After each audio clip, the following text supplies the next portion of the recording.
Hello students, आज हम male reproductive system का पार्ट 2 देखेंगे। आइए स्टार्ट करते हैं मेल रिप्रोडक्टिव सिस्टम का पार्ट 2। इसके बारे में जानते हैं, यानी पार्ट 2 में आज मेल रिप्रोडक्टिव सिस्टम क्या हो जाएगा, समाप्त हो जाएगा। कल से हम क्या स्टार्ट कर देंगे, फीमेल रिप्रोडक्टिव सिस्टम स्टार्ट कर देंगे।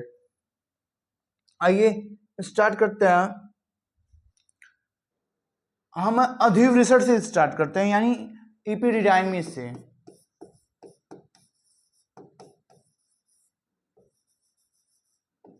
इपिडिडाइमिस से हम स्टार्ट करते हैं, यानी अधिव रिसर्च से।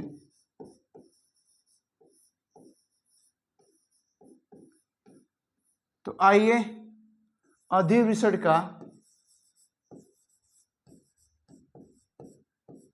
अधिव रिसर्च की संरचना एवं कार्य देख लेते हैं। संरचना एवं कार्य, यानी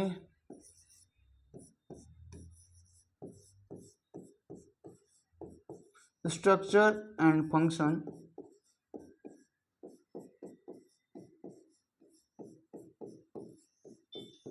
ऑफ इपिडिडाइमिस।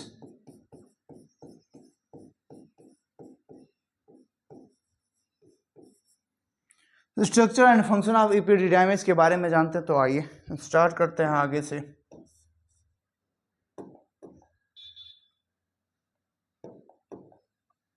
तो क्या होती है बाबू स्ट्रक्चर, आओ देख लेते हैं। ये मान लो क्या है, अगर ये विसर्ड है तो विसर्ड पे यहाँ से ऊपर की ओर निकली हुई है, क्या होती है, नली होती है। यहाँ से देखो ये ऐसे निकली हुई होती है, एक नली होती है बोल सकते हो। इसमें क्या होती है, लगभग 6 मीटर की नली होती है। ये अधिक कुंडलित होकर बाहर निकलती है, ये वेस्ट डिफरेंस बना लेती है। ये क्या होती है बाबू, बहुत कुंडलित होती है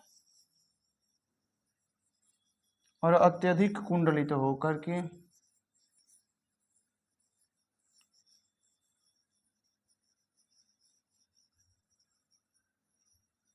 ये विसर्ड है। अगर ये विसर्ड है मान लो, तो ये कंपार्टमेंट हो गए विसर्ड के।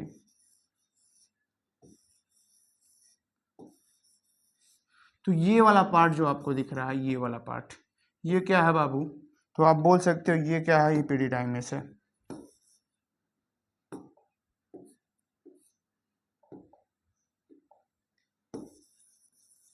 ये वाला पार्ट क्या दिख रहा है, ये पार्ट दिख रहा है आपको इपिडिडाइमिस।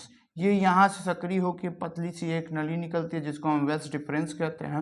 वेस्ट डिफरेंस के बारे में भी पढ़ेंगे। तो आइए पहले स्ट्रक्चर, आई होप ये क्लियर होगा। इसके 3 भाग होते हैं, कौन कौन। तो ये जो ऊपर वाला भाग दिख रहा है आपको, इसको आप बोलते हो हेड। हेड यानी शीर्ष। ये वाला पार्ट आपको बॉडी है दिखाता है, बॉडी यानी काय। और ये पार्ट क्या दिखाता है, पूंछ यानी टेल। कितने भाग हैं, 3 भाग है, कौन, हेड, बॉडी और टेल। तो आइए देखते हैं इसके बारे में।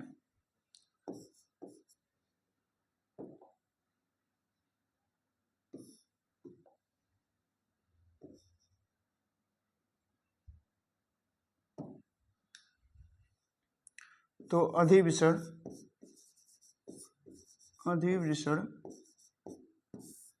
लगभग 6 मीटर लंबी, कितने मीटर, 6 मीटर लंबी तथा 4 सेंटीमीटर अत्यधिक कुंडलित। क्या, अत्यधिक कुंडलित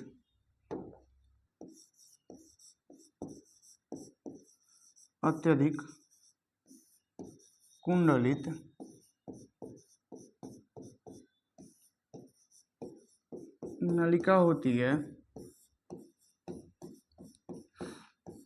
नलिका होती है जो विसर्ड से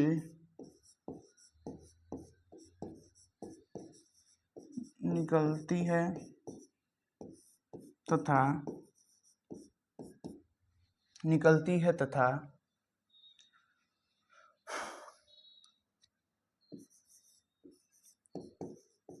शुक्रवाहिनी में खुलती है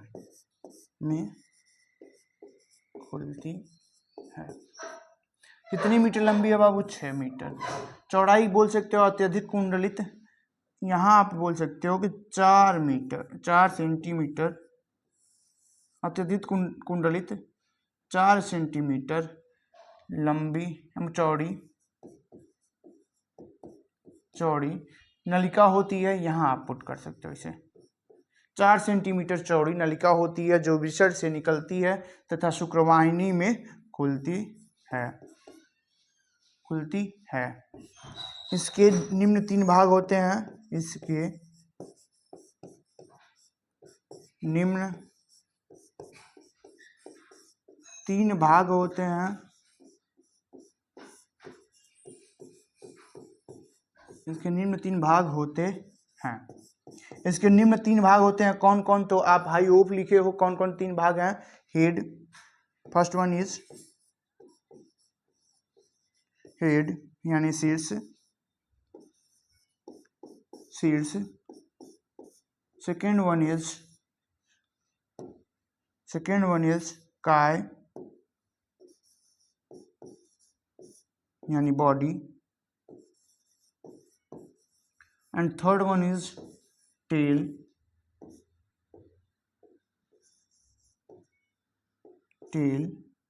यानी आप क्या बोल सकते हो? पूंछ या पूंछ। कितने भाग हैं? 3 थे। कौन कौन? हेड, काय और टेल। हेड ऊपर वाला भाग, ये जो घुमावदार भाग है इसको आप क्या बोल सकते हो? हेड बोल सकते हो। ये कहाँ उपस्थित होता है? विषण के ऊपरी भाग में उपस्थित होता है। कहाँ उपस्थित होता है? विषण के ऊपरी भाग में। ये काय वाला पार्ट है। ये काय वाला पार्ट कहाँ उपस्थित होता है? विषण के मध्य भाग में। और ये नीचे की ओर ये जो आपको दिख रहा है वो कौन सा भाग है? ये पुच्छ वाला भाग है। और ये कहाँ उपस्थित होता है? तो ये विषण के नीचे की ओर उपस्थित होता है। कहाँ उपस्थित होता है? तो विषण के नीचे की ओर उपस्थित होता है। आइए आगे देखते हैं इन तीनों पार्टों के बारे में। तो आप 3 पार्ट थे। फर्स्ट वन क्या था बाबू? बॉडी यानी फर्स्ट वन क्या था? तो फर्स्ट वन इज हेड यानी शीर्ष। सेकेंड वन इज बॉडी यानी काय। थर्ड वन इज टेल यानी पूंछ या पूंछ बोल सकते हो आप। ये कितने भाग है? 3 भाग है। शीर्ष कहाँ होता है? हेड। काय कहाँ होता है? पूंछ कहाँ होता है? उसके बारे में देखते हैं। तो शीर्ष आप बोल सकते हो बाबू, यह विषण के ऊपरी भाग पर उपस्थित होता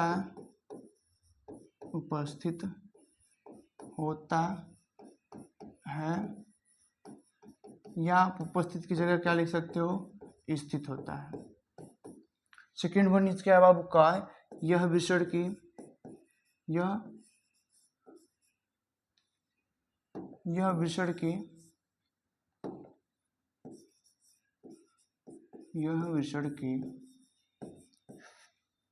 मध्य भाग में उपस्थित होता है। मध्य भाग में उपस्थित या स्थित होता है। थर्ड वन इज आप क्या दिखेगा बाबू? पूंछ। तो यह विषण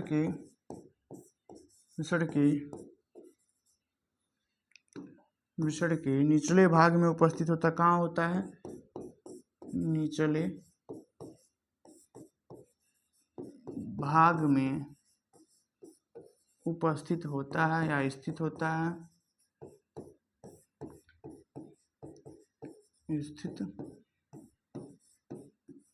होता है। तो आप बोल सकते हो कि हेड भाग क्या होता है, हेड से या हेड यानी शीर्ष भाग। शीर्ष भाग कहाँ होता है, शीर्ष भाग ऊपर की ओर होता है। मान लीजिए ये क्या है, ये अगर विषण है, ये क्या है, ये अगर विषण है तो ये ऊपर की ओर जो भाग दिख रही है आपको वो क्या हो सकती है, ये वाली भाग। इसमें जो होते हैं अतिकुंडलित नलिकाएं होती हैं वो भाग आप बोल सकते हो हेड। ये वाला भाग बोल सकते हो आप हेड। ये जो आगे की ओर निकल रही है बाबू, आगे की ओर निकल रही है, वो बोल सकते हो आप, क्या बोल सकते हो, तो आप उसे बोल सकते हो बॉडी। और ये जो निकल रही है बाबू पीछे की ओर, नीचे की ओर, उसको आप क्या बोल सकते हो, टेल। क्या बोल सकते हो, टेल बोल सकते हो। तो आइए कार्य देख लेते हैं, विषण का कार्य क्या होता है बाबू। तो विषण के कार्य को देख लेते हैं हम, विषण के कार्य को देखते हैं। तो विषण का कार्य,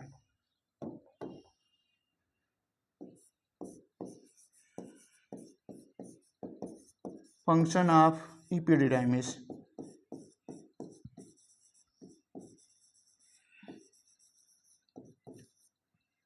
फंक्शन ऑफ इपिडिडाइमिस यानी अधिवृषण के कार्य, अधिवृषण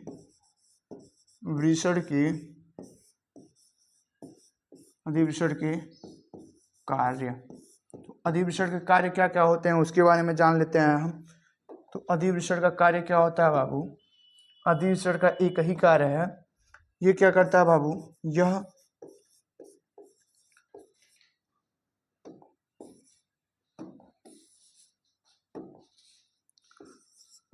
शुक्राणुओं को परिपक्व कर यह शुक्राणुओं को परिपक्व कर अंडाणु को, यह शुक्राणु को परिपक्व कर अंडाणु को निषेचित करने योग्य या निषेचन करने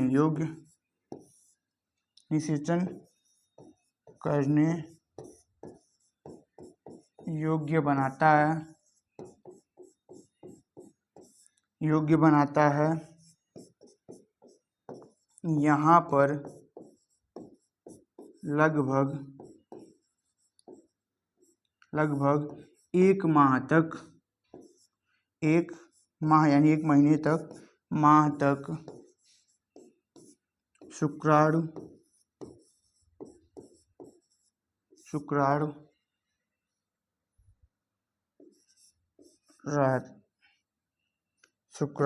माह तक शुक्राणु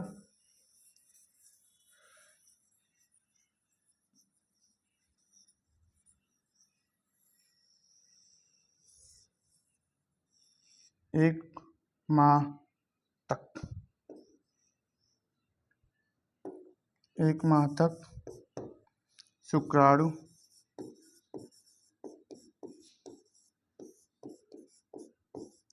स्थित रह सकता है।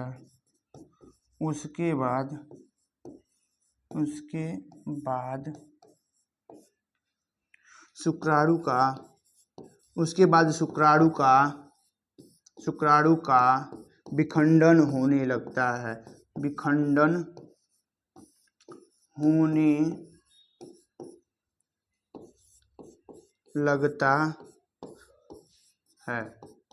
तो अधिवृषण को देखते हैं क्या होता है। अधिवृषण क्या होता है बाबू, अधिवृषण के 3 भाग होते हैं। कौन कौन, हेड, बॉडी और टेल यानी शीर्ष, काय और पूंछ। यह क्या होता है, हेड क्या होता है, तो हेड क्या होता है बाबू, हेड ऊपरी भाग में उपस्थित होता है। कहाँ होता है, हेड ऊपरी भाग में उपस्थित होता है। काय कहाँ होता है, मध्य भाग में स्थित होता है, उपस्थित होता है। टेल क्या होता है बाबू, टेल कहाँ उपस्थित होता है, तो टेल कहाँ उपस्थित होता है बाबू, ये कहाँ उपस्थित हो रहा है, तो ये निचले भाग में क्या हो रहा है, उपस्थित हो रहा है। कहाँ उपस्थित हो रहा है, निचले भाग में उपस्थित हो रहा है। आई होप ये समझ में आया होगा आपको। आइए आगे देखते हैं बाबू, किसकी संरचना देखते हैं। तो आगे हम शुक्रवाहिनियों की संरचना देखते हैं। आगे देखो, ये वृषण था, मान लो ये क्या था, वृषण था, यहाँ वृषण था, ये और ये वृषण था, ये क्या था, अधिवृषण था।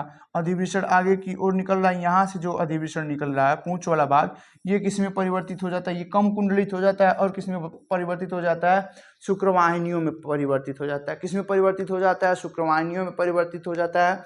और शुक्रवाहिनियां क्या करती हैं बाबू, इसमें शुक्र का संचय कर लेती हैं। लगभग 1 महीने तक शुक्र का संचय हो सकता है। क्या हो सकता है, लगभग 1 महीने तक शुक्राणु का संचय हो सकता है। किसका संचय हो सकता है, शुक्राणु का संचय 1 महीने तक लगभग हो सकता है। आई होप आपको यहाँ तक क्लियर होगा। आइए शुक्रवाहिनियों के बारे में जानते हैं।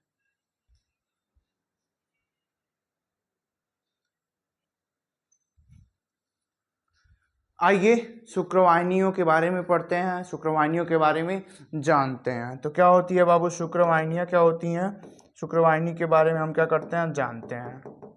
क्या करते हैं बाबू, शुक्रवाहिनी के बारे में हम जानते हैं। क्या होती है शुक्रवाहिनी, उसके बारे में हम जानते हैं। आइए देखते हैं शुक्रवाहिनी क्या होती है। शुक्रवाहिनी मतलब मील सॉरी शुक्रवाहिनी के बारे में देखते हैं। तो शुक्रवाहिनी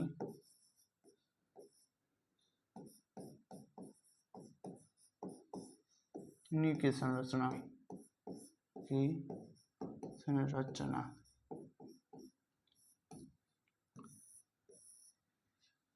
शुक्रवाहिनी की संरचना यानी स्ट्रक्चर आप क्या बोल सकते हो, वेस डिफरेंस।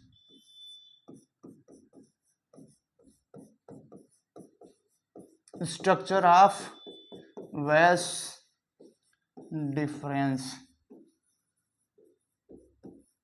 इसका स्ट्रक्चर ऑफ वेस डिफरेंस के बारे में पढ़ते हैं। आइए देखते हैं स्ट्रक्चर क्या होता है इसका, उसके बारे में जान लेते हैं हम। तो आप बोल सकते हो यह अधिवृषण के पूंछ भाग से पतली होकर निकलती है, पतली होकर लगभग 45 सेंटीमीटर नली बनाती है जो अपनी ओर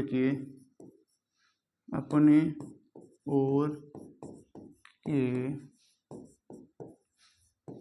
मूत्र मार्ग के चारों ओर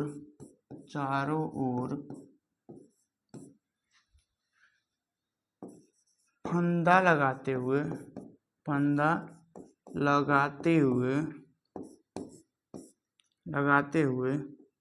क्या करती है, वो फंदा लगाते हुए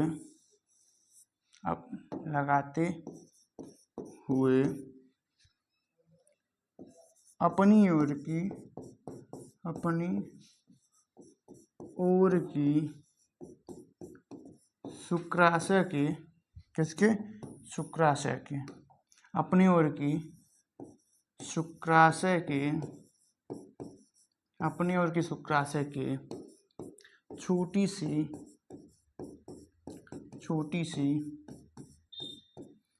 छोटी सी नलिका में खुलती है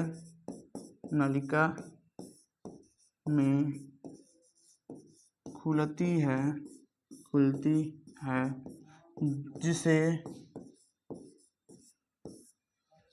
यह स्खलन नलिका में मिल जाती है। यानी अब खुलती है, खुल गई, मान लो कहाँ खुल गई, स्खलन नलिका कहाँ खुल गई, एक छोटी सी नलिका में खुल गई। शुक्राशय की छोटी सी नलिका और शुक्रवाहिनी की नलिका मिलकर क्या बनाती हैं, खुलती है और सहनलिका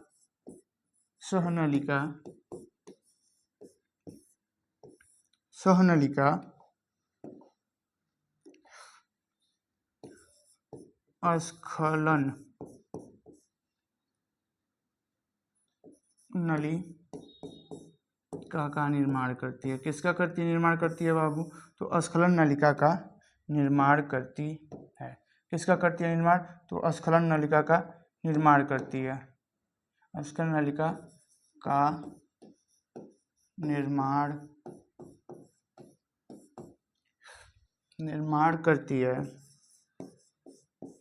करती है जो लगभग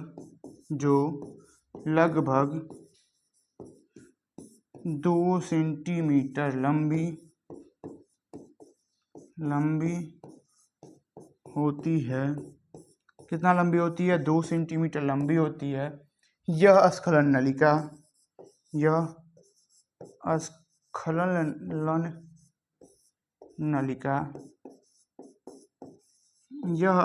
नलिका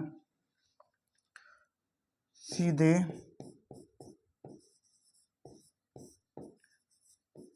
मूत्र मार्ग में खुलती है। कहाँ खुलती है? मूत्र मार्ग में खुलती है। आई होप ये आपको समझ में आ रहा होगा। मान लो क्या हुआ बाबू, मैं अगले पेज पे दिखा दे रहा हूँ आपको। मान लो ये क्या है? ये यूरिनरी ब्लैडर है, यानी मूत्राशय है। यहाँ लगे हुए हैं, क्या बोल सकते हो आप, मूत्र मार्ग, अपन इधर उधर के, ये मूत्र मार्ग हैं। ठीक, यहाँ पे शुक्राशय लगा हुआ है। मान लो ये क्या है? शुक्राशय है। क्या है? शुक्राशय है। क्या है? शुक्राशय। तो मान लो ये क्या है? निकले हुए हैं ये मान लो विसर है, ये विसर से निकली हुई है अधिविसर से निकले हुए हैं क्या? शुक्रवाहिनी नलिका बोल सकते हो आप। क्या निकले हुए हैं? शुक्रवाहिनी नलिका निकली हुई है। तो ये क्या करती है? शुक्रवाहिनी नलिका क्या करती है बाबू? अपने ओर के विसर से क्या करती है? मान लो ये क्या कर ली? गोली बना ली। गोली बनाने का मतलब क्या कर ली? अरे ये चारों ओर से इसको क्या कर ली? लपेट ली। और शुक्रवाहिनी जहाँ पे खुल रही है क्या? और शुक्रवाहिनी जहाँ पे खुल रही है, ये लो शुक्रवाहिनी जहाँ पे खुल रही है अपने ओर की, मैं एक साइड का बना रहा हूँ बस व्यू। ये अपने ओर की शुक्रवाहिनी जहाँ खुल रही है, देखो यहाँ खुल रही है शुक्रवाहिनी। ये क्या बनाती है? सहनलिका, जिसको हम क्या कहते हैं? सहनलिका, जिसको हम क्या कहते हैं बाबू? अस्खलन नलिका। क्या कहते हैं? अस्खलन, जिसको हम क्या कहते हैं? अस्खलन नलिका कहते हैं। क्या कहते हैं? अस्खलन नलिका कहते हैं। यहाँ क्या होगा? यहाँ उसके बाद ये मूत्राशय कहाँ खुल जाएगा? डायरेक्ट ये ओपनिंग हो गई। ये मान लो क्या हो जाएगा बाबू? पीनस हो जाएगा। यहाँ पीनस में 2 प्रकार की कोशिकाएं ऊतक लगे हुए होंगे। आई होप ये समझ में आया होगा कि अपनी ओर की कोशिका से क्या कर रही है? ये फंदा लगा रही है। यहाँ तक आपको आई होप क्लियर होगा। आइए मूत्रमार्ग एवं शिश्न की संरचना देखते हैं। तो मूत्रमार्ग लगभग 40 सेंटीमीटर का होता है और यह मूत्राशय से शुरू होकर पुरुष यानी नर के मूत्रोजनन यानी यूरोजेनाइटल एपरेचर तक क्या होती है बाबू? होती है। लगभग कितना सेंटीमीटर होती है? तो ये 40 सेंटीमीटर होती है। तो आइए उसके बारे में हम नोट करते हैं।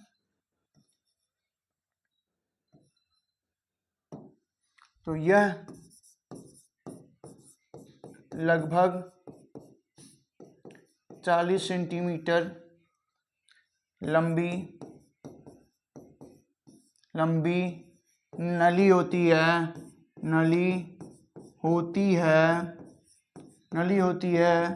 जो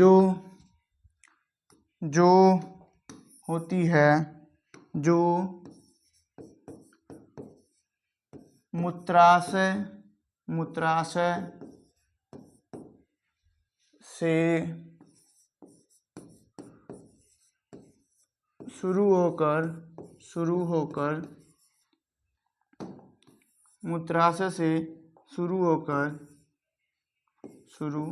होकर नर के यानी मनुष्य यानी नर के मूत्रोजनन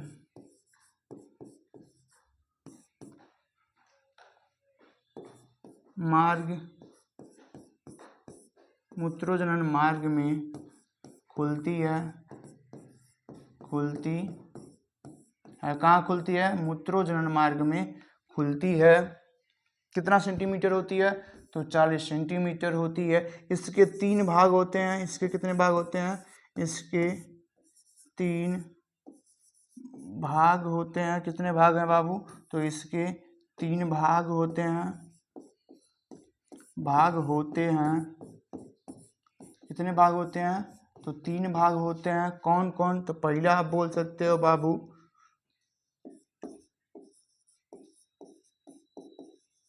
प्रोस्टेटिक यूरेथ्रा। Prostatic urethra. दूसरा आप बोल सकते हो मेम्ब्रेनस यूरेथ्रा।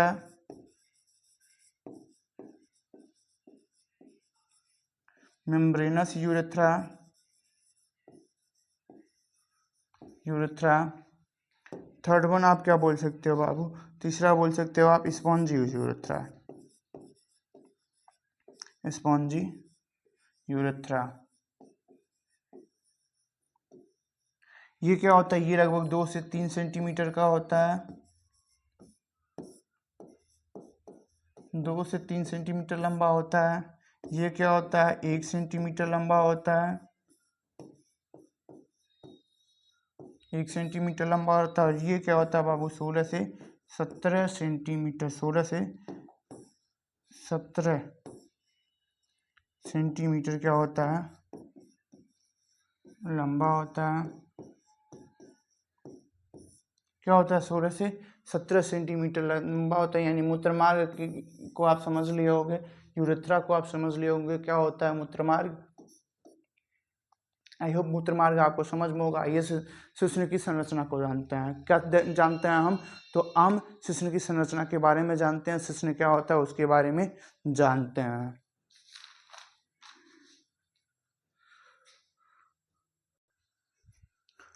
तो आइए शिश्न के बारे में जानते हैं। शिश्न क्या होता है उसके बारे में जानते हैं। तो शिश्न के बारे में जानते हैं बाबू कि शिश्न होता क्या है। शिश्न शिश्न यानी पेनिस। पेनिस के बारे में जानते हैं बाबू हम। किसके बारे में जानते हैं? तो हम पेनिस के बारे में जानते हैं। तो ये क्या होता है? यह पुरुष यानी नर, नर का उत्थानशील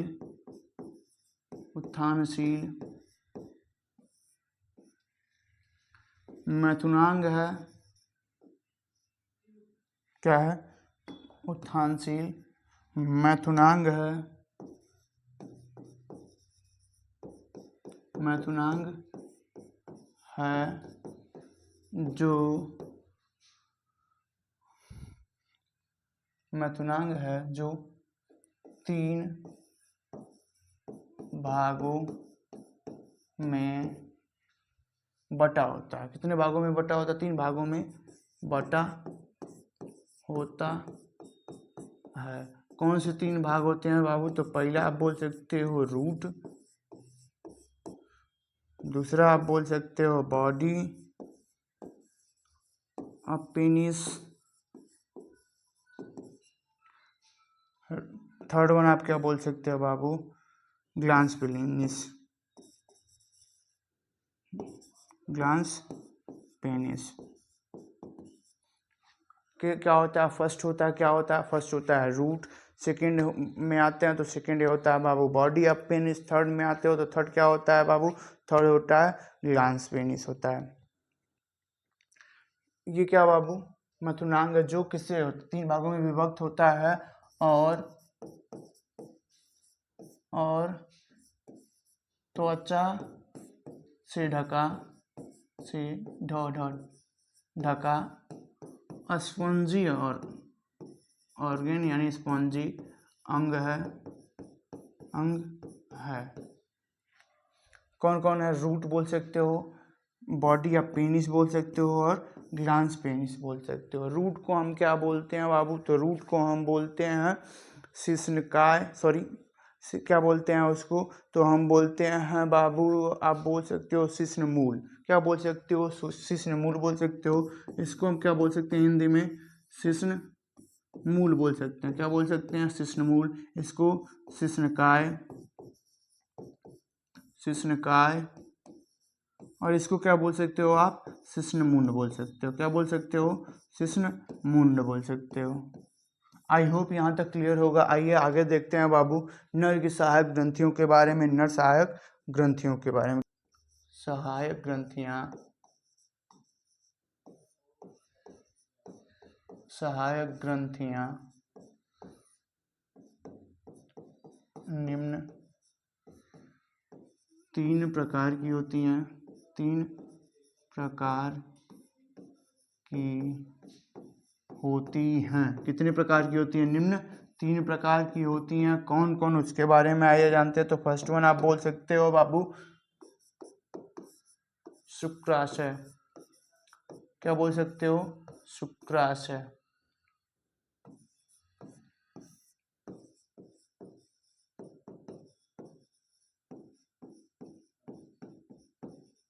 सेमिनल वसाइकल्स। आइए शुक्राशय के बारे में जानते हैं। तो शुक्राशय के बारे में जानते हैं बाबू, क्या होता है शुक्राशय। किसके बारे में जानते हैं, तो हम शुक्राशय के बारे में जानते हैं। शुक्राशय क्या होता है उसके बारे में जानते हैं। तो शुक्राशय के बारे में जानेंगे। शुक्राशयी नलिकाएं, शुक्राशयी नलिका सीधे, शुक्राशयी नलिका सीधे मूत्र मार्ग में खुलने के बजाय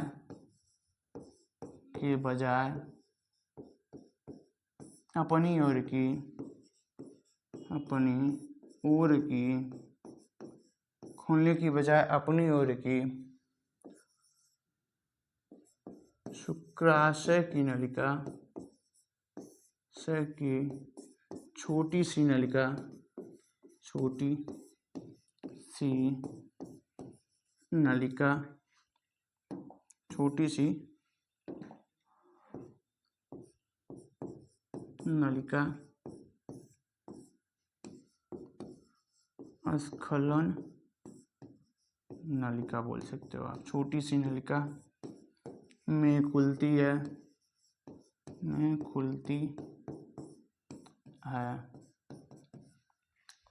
शुक्राशय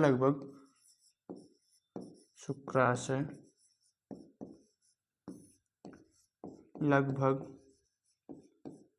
वीर्य का 60% भाग बनाता है। कितना परसेंट, 60% बनाता है, जो हल्के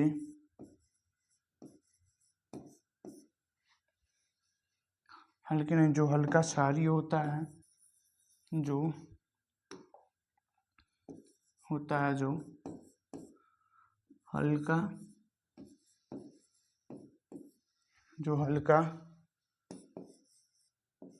क्षारीय होता है, हल्का क्षारीय होता है। यह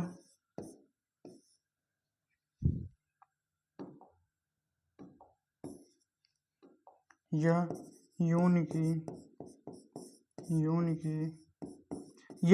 की अम्लीयता को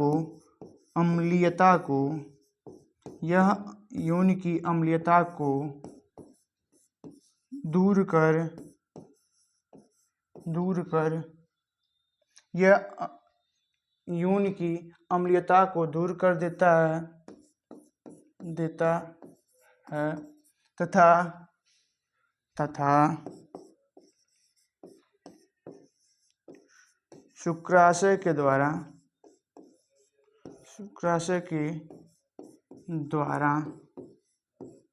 स्रावित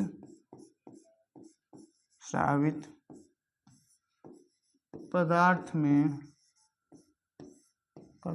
में किसके द्वारा, शुक्राशय के द्वारा स्रावित पदार्थ में क्या हो सकता है बाबू। तो इसमें आप बोल सकते हो, नेक्स्ट पेज पे आ जाओ। तो इसमें फ्रक्टोज होता है,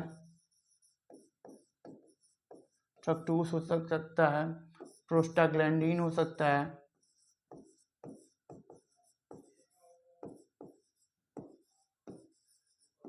प्रोस्टाग्लैंडिन हो सकता है, क्या जेलिन, सेमिनोजेलिन हो सकता है, क्या हो सकता है, तो फ्रक्टोज हो सकता है, प्रोस्टाग्लैंडिन हो सकता है, सेमिनोजेलिन हो सकता है, क्या हो सकता है, क्या करते हैं, इनके कार्य क्या होता है, उनके बारे में देख लेते हैं बाबू।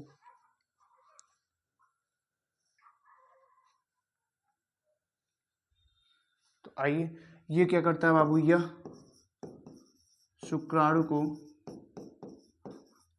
को ऊर्जा प्रदान करता है, ऊर्जा प्रदान करता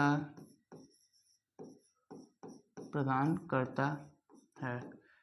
प्रोस्टाग्लैंडिन क्या करता है बाबू, यह यौन की दीवार को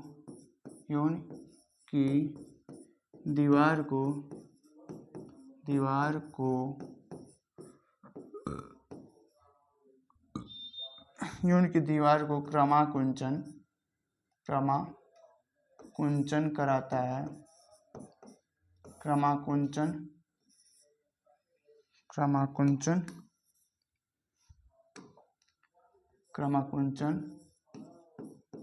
कराता है, क्रमाकुंचन कराता है, जिससे वीर्य गर्भाशय, जिससे वीर्य कहाँ पहुँच सकता है, जिससे वीर्य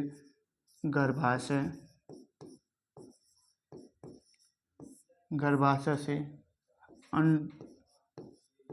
अंडवाहिनी तक पहुंचता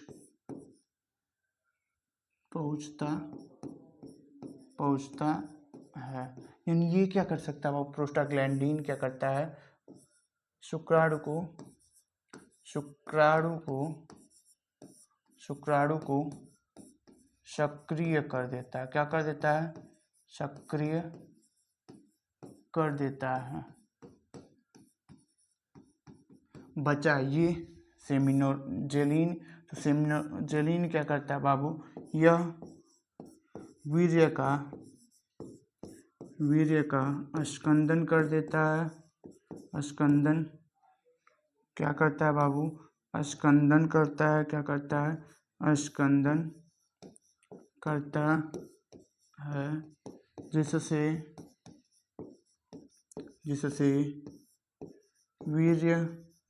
वीर्य गाढ़ा होता है, क्या होता है, जिससे वीर्य क्या होता है, गाढ़ा होता है।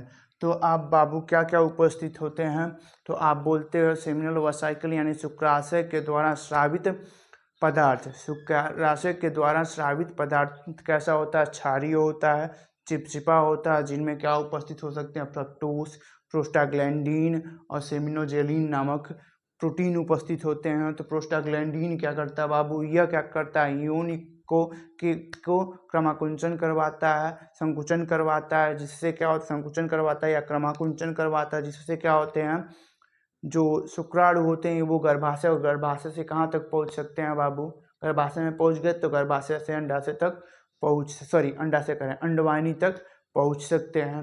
फ्रक्टोज क्या करता है, ये शुक्राणु को ऊर्जा प्रदान करता है। प्रोस्टाग्लैंडिन क्या करता है, ये वीर्य का स्कंदन करवाता है, क्या करवाता है, यह वीर्य का स्कंदन करवाता है। किसका स्कंदन करवाता है, तो ये वीर्य का स्कंदन करवाता है। आइए सेकेंड देखते हैं, तो सेकेंड क्या है बाबू, सेकेंड है आपका प्रोस्टेट ग्लैंड, क्या है, प्रोस्टेट ग्लैंड। प्रोस्टेट ग्लैंड क्या होता है बाबू, यह मूत्र मार्ग के बीच में सिंघाड़े की आकृति का होता है, जो क्या होता है, सिंघाड़े की आकृति का होता है, जो वीर्य का वीर्य का लगभग 25% या परसेंट बनाता है जिसमें कई प्रकार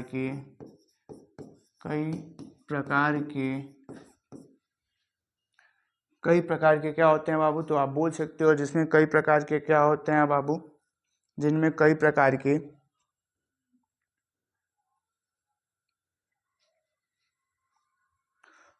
प्रकार के प्रोलाइट एंजाइम्स होते हैं। क्या होते हैं? प्रोलाइट एंजाइम क्या होते हैं? प्रोलाइट एंजाइम्स होते हैं।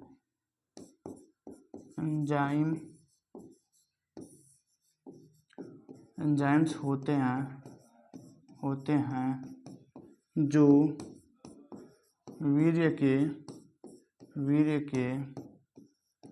अधिक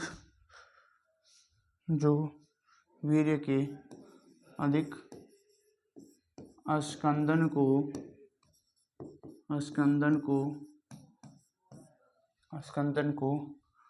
रोकते हैं। इनसे स्रावित होता है जो बाबू, जो भी इनसे वीर्य का लगभग 25% बनाता है, जो स्रावित होता है पदार्थ, वो कैसा होता है? तो कलर क्या होता है बाबू? हल्का।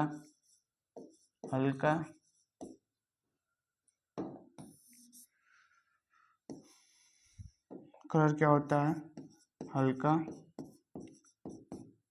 दूधिया बोल सकते हो, पीला बोल दो आप। हल्का क्या होता है बाबू? तो हल्का दूधिया नहीं बोल सकते हो आप, ऐसा बोल सकते हो हल्का पीला होता है। कैसा होता है? हल्का पीला हो सकता है। कैसा हो सकता है बाबू? तो हल्का पीला हो सकता है, या सफ़ेद बोल सकते हो कि ऐसा होता है, सफ़ेद होता है। कैसा होता है? हल्का ये जिसमें हल्का सफ़ेद रंग होता है। क्या होता है? सफ़ेद रंग का स्लाइटली एसिडिक, मतलब बोल सकते हो आप कि बहुत कम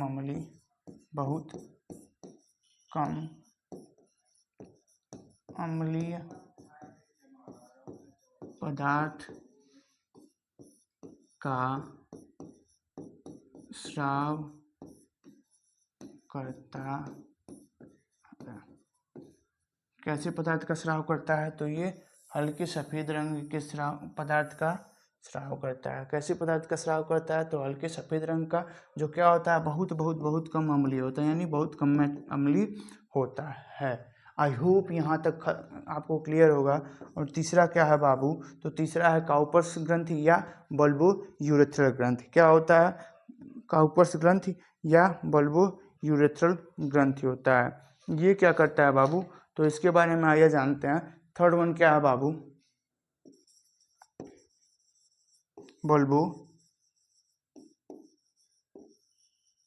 बल्बो यूरेथ्रल ग्लैंड या बल्बो यूरेथ्रल ग्रंथि। तो यह स्खलन के समय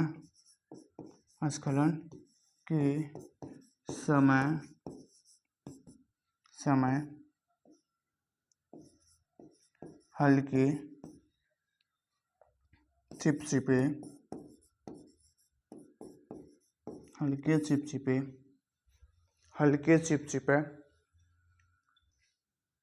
अम्लीय पदार्थ कौन से पदार्थ बाबू? सॉरी, अम्लीय कह रहे हैं, क्षारीय पदार्थ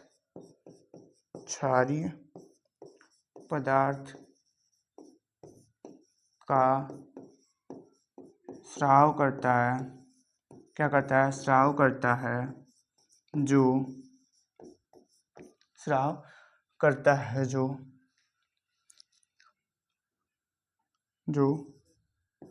वीर्य यानी जो मूत्र मार्ग के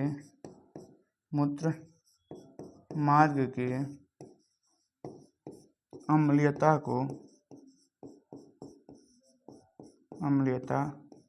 को दूर करता है, दूर अम्लीयता को दूर करता है, दूर करता है। आई होप आप लोगों को मेल रिप्रोडक्टिव सिस्टम का थर्ड पार्ट समझ में आया होगा। तो आइए एक बार किसका बाबू, प्रोस्टेट ग्लैंड या उसके नर सहायक ग्रंथि के बारे में जानते हैं, उनके बारे में पढ़ लेते हैं। तो नर सहायक ग्रंथियाँ कितने प्रकार की होती हैं? 3 प्रकार की होती हैं। कितने प्रकार की? 3 प्रकार की होती हैं। कौन कौन होती हैं? शुक्राशय होता है, बोल सकते हो आप, सेमिनल वसाइकल होता है, प्रोस्टेट ग्लैंड यानी पुरस्थ ग्रंथि होती है, बल्बो यूरेथ्रल ग्रंथि यानी बल्बो यूरेथ्रल ग्लैंड होता है। ये 3 प्रकार की क्या होती हैं? ग्रंथियाँ होती हैं, जिनके बारे में क्या करते सकते हो आप बता सकते हो। तो पुरस्थ ग्रंथि के बारे में बता सकते हो, बल्बो यूरेथ्रल ग्रंथि के बारे में बता सकते हो, और किसके बारे में हम बता सकते हैं? तो और हम किसके बारे में बता सकते हैं? शुक्राशय के बारे में बता सकते हैं, यानी सेमिनल वसाइकल के बारे में बता सकते हैं। सेमिनल वसाइकल यानी शुक्राशय नलिका कहाँ खुलती है बाबू? तो ये सीधे अपने ओर की मूत्र मार्ग में न खुल करके कहाँ खुल जाती हैं? तो ये एक छोटी सी नलिका, शुक्राशय की छोटी सी नलिका में खुलती है, जो क्या बनाती है? स्वनलिका यानी अस्खलन नलिका का निर्माण करती है।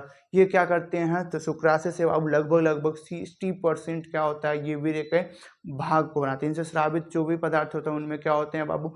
वो हल्के क्षारीय होते हैं, जो क्या करते हैं? यौन की अम्लीयता को दूर करते हैं। और क्या करते हैं? इनमें फ्रक्टोज उपस्थित हो सकता है, प्रोलैक्टिन उपस्थित, सॉरी, प्रोस्टाग्लैंडीन उपस्थित हो, फ्रक्टोज, प्रोस्टाग्लैंडीन और सेमिनोलेजिन क्या उपस्थित हो सकता है? क्या उपस्थित हो सकता है आप बता सकते हो? तो इनमें क्या उपस्थित हो सकता है? फ्रक्टोज उपस्थित हो सकता है, प्रोस्टाग्लैंडीन उपस्थित हो सकता है, और क्या उपस्थित हो सकता है बाबू? सेमिनोजेलिन नामक प्रोटीन्स उपस्थित हो सकते हैं, जो क्या करते हैं? पोषण को अनेक प्रकार से वृद्धि या उनको प्रेरित करते हैं, क्या करने के लिए? निषेचन करने के लिए।